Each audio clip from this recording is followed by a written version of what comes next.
साहब का अपमान नहीं सहेगा हिंदुस्तान, बाबा साहब का अपमान नहीं सहेगा हिंदुस्तान। अमित शाह इस्तीफा दो, इस्तीफा दो, इस्तीफा दो, अमित शाह इस्तीफा दो, इस्तीफा दो, इस्तीफा दो, अमित शाह इस्तीफा दो, इस्तीफा दो, इस्तीफा दो।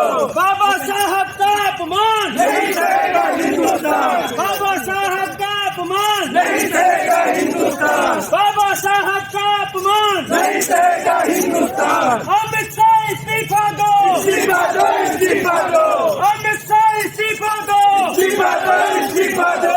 Amit Shah same same same same same same Amit Shah same same same same same same Narendra Modi same same same same same. Mallikarjun खड़गे जिंदाबाद, जिंदाबाद, जिंदाबाद, प्रियंका गांधी जिंदाबाद, जिंदाबाद, जिंदाबाद, अजय जिंदाबाद, जिंदाबाद, जिंदाबाद।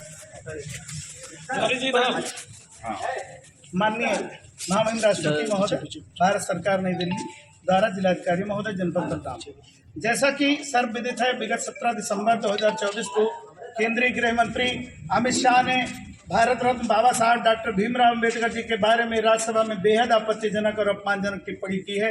ये टिप्पणियां न केवल भारत के महानतम नेताओं के में से एक अद्वितीय विरासत का अपमान है, बल्कि उन करोड़ों भारतीयों का घोर अपमान है जो उन्हें भारतीय संविधान के निर्माता और सामाजिक न्याय के प्रेरणा के रूप में जानते हैं। एक संवैधानिक पदाधिकारी द्वारा इस तरह के बयान बेहद अपमानजनक है, जो हमारे गणतंत्र की नींव को कमजोर करने का एक खतरनाक प्रयास है। बाबा साहब डॉक्टर भीमराव अम्बेडकर जी की समानता, न्याय और हमारे संविधान में निहित लोकतांत्रिक सिद्धांतों के प्रतीक हैं। उन्हें उनके नाम को कलंकित करने का कोई भी प्रयास इन मूल्यों का अपमान है और हमारे राष्ट्र की सामाजिक सद्भाव के लिए खतरा है।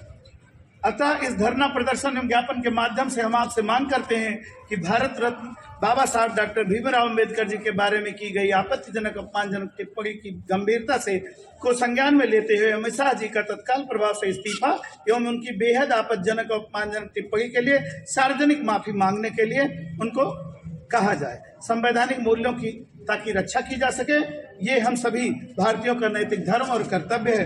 कांग्रेस पार्टी इस अनैतिक तथा असंवैधानिक वक्तव्य का पुरजोर विरोध करती है। मांगे न पूरे होने पर भविष्य में इस विरोध को हम एक व्यापक जन आंदोलन का रूप देंगे और इसका समस्त उत्तरदायित्व शासन और प्रशासन का होगा।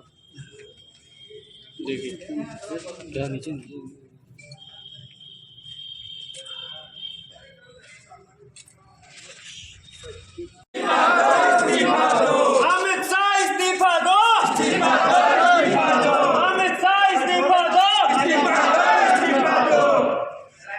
साथियों, जैसा आप सभी को पता है कि 2 दिन पहले भाजपा के गृह मंत्री, भारत के इसलिए नहीं कह रहा हूं कि केवल भाजपा के लिए काम करते हैं, किसी हिंदुस्तानी के लिए काम नहीं करते हैं।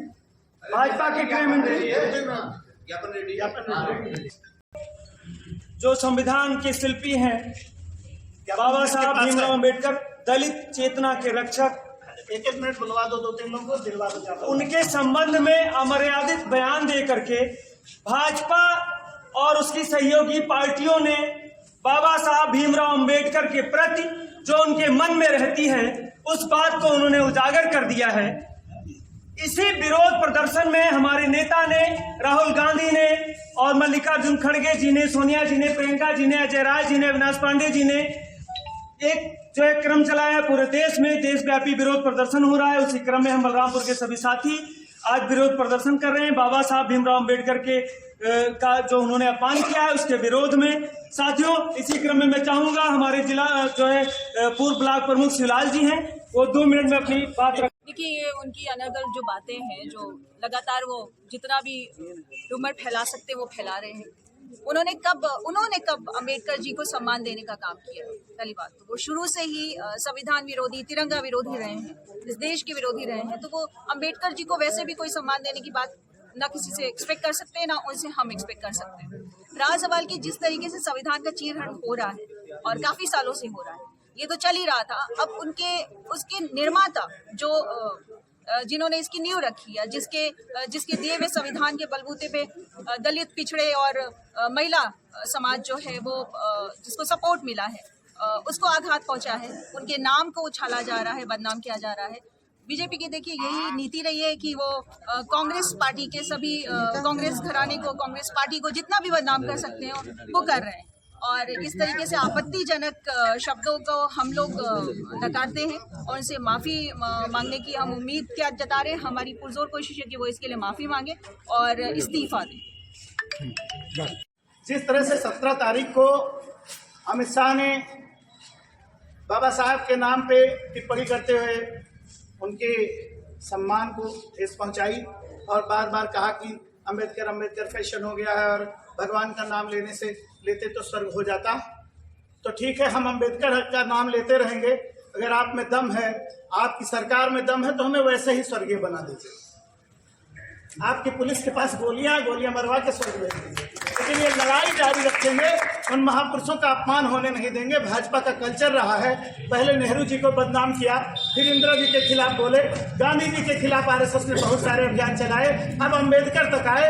आज़ादी के लड़ाई के जितने नायक हमारे हैं, सबका चरित्र हनन और सबके नाम को अपमान के साथ लेना इनका एक तरीका बन गया है, सिलसिला बन गया है। इसको अब हम बर्दाश्त नहीं करेंगे। ये लड़ाई सड़कों पे होगी। यदि अमित शाह इस्तीफा नहीं देते और माफी नहीं मांगते हैं, तो इस लड़ाई को हम आगे जन आंदोलन में तब्दील करेंगे। गांव गांव जाएंगे, लोगों को जगाएंगे। इस देश का जो दलित बाबा साहब को भगवान मानता है, वो इनके साथ क्या सलूक करेगा, ये तो आगे वाले वक्त बताएगा। आने वाले चुनाव में भाजपा को इस देश की जनता सबक सिखाएगी और इनको मुंहतोड़ जवाब हम अपने आंदोलन और जनता के साथ लगाव करके देंगे। इसके लिए साथियों तैयार रहिए। संघर्ष लंबा है, हमें बैठना नहीं है। संघर्ष की शुरुआत है, इसके आगे और बहुत बड़ी लड़ाई हमें लड़नी है। इसलिए बाबा साहब जिंदाबाद, भारतीय संविधान जिंदाबाद। जय हिंद, जय भारत। संघ की दलाली करते हुए भाजपा के गृह मंत्री बयान दे रहे हैं, इससे आपको पता चल जाता कि अगर ये 400 ले आते तो आज हम धरना के लिए काबिल भी न रहते। जनता जान रही है, जनता देख रही है, लेकिन हम अपने महापुरुषों का अपमान कदापि नहीं सहेंगे। इसके लिए जितना दूर तक संघर्ष जाएगा हम उसके लिए तैयार रहेंगे। हम सभी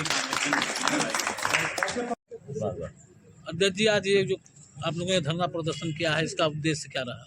उद्देश्य ये रहा कि जिस तरह से 17 दिसंबर को संसद में अमित शाह ने अम्बेडकर जी के अपमान में कहा कि अम्बेडकर का नाम लेना फैशन हो गया है, ये फैशन नहीं है, ये हम लोगों की आत्मा और भारत के लोकतंत्र से जुड़ा हुआ नाम है। अम्बेडकर जी भारत के संविधान निर्माता हैं। आपने ये कहा कि ये भगवान का नाम लेते तो 7 पुश्तें तर जाती।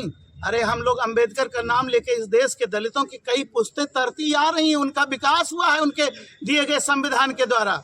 आप लोगों का ये काम है कि जब से भारतीय जनता पार्टी, उसके पहले जनसंघ या आरएसएस के लोग भारत के आज़ादी के लड़ाई के जितने नायक हैं उनका चरित्रहनन करने में जुटे हैं। पहले गांधी जी को, फिर नेहरू जी को, फिर इंदिरा जी को, राजीव जी को, ऐसे श्रृंखला चलती आ रही है। अम्बेडकर जी का तो सबसे आखिरी नाम जुड़ा है। अब ये बात बर्दाश्त के बाहर हो गई है। हम सभी इसको जन आंदोलन का रूप देंगे और जब तक अमित शाह इस्तीफा नहीं देते और माफ़ी नहीं मांगते तब तक यह आंदोलन जारी रहेगा। इसीलिए और कल इसी की कड़ी में देखिए किस तरह भारतीय जनता पार्टी के लोगों ने विपक्ष के सारे सांसदों का रास्ता रोक दिया और कहा कि हम संसद में जाने नहीं देंगे। उस धक्का मुक्की में किसी को चोट आई, कहा गया राहुल जी ने चोट पहुंचाई। गांधी परिवार का ये चरित्र नहीं हो, त्याग तपस्या बलिदान के परिवार के लोग हैं। वो किसी को चोट पहुंचाने के लिए नहीं हो, तो दोबारा आए थे फिर उनको सांत्वना देने के लिए। लेकिन भारतीय जनता पार्टी के एक सांसद हैं जो लगातार गांधी परिवार को गाली देते रहते हैं, निशिकांत दुबे जी। उन्होंने जिस तरह राहुल जी को गुंडा गुंडा पुकारा, विपक्ष के नेता प्रतिपक्ष को, लोकसभा में जो नेता का प्रतिपक्ष है उसको गुंडा गुंडा कहना, कौन से लोकतंत्र की रक्षा कर रहे हैं भारतीय जनता पार्टी और सत्ता में बैठे हुए लोग। और आंदोलन का काम विपक्ष का होता है, सत्ता पक्ष का नहीं होता है। ये लोग कौन सा आंदोलन, किस मुद्दे का आंदोलन और कौन सा हिसाब आप कांग्रेस से चाह रहे हैं? 11 साल सरकार में रहने के बाद आप अपने कामों का हिसाब नहीं दोगे, आप लगातार विपक्ष पे ही सवाल खड़े करते रहोगे। ऐसा कब तक चलेगा? इसलिए हम लोग आज आंदोलनरत हैं और ये आंदोलन चलता रहेगा। किस तरह से संविधान का अपमान किया जा रहा है, कई सालों से किया जा रहा है, अब संविधान निर्माता का अपमान हो रहा है। कुल मिला के समझ लेने वाली बात है कि भारत के संविधान और भारत के लोकतंत्र को कोई आस्था नहीं है। ये तानाशाही लोग, इनको जड़ से उखाड़ फेंकना है। यही आज शपथ लेते हैं इस मीटिंग में, हम लोग इस प्रदर्शन में, कि आज के बाद कोई भी अपमान हमारे महापुरुषों का करेगा। इसी तरह हम सड़कों पे लड़ते रहेंगे। जय हिंद, जय भारत।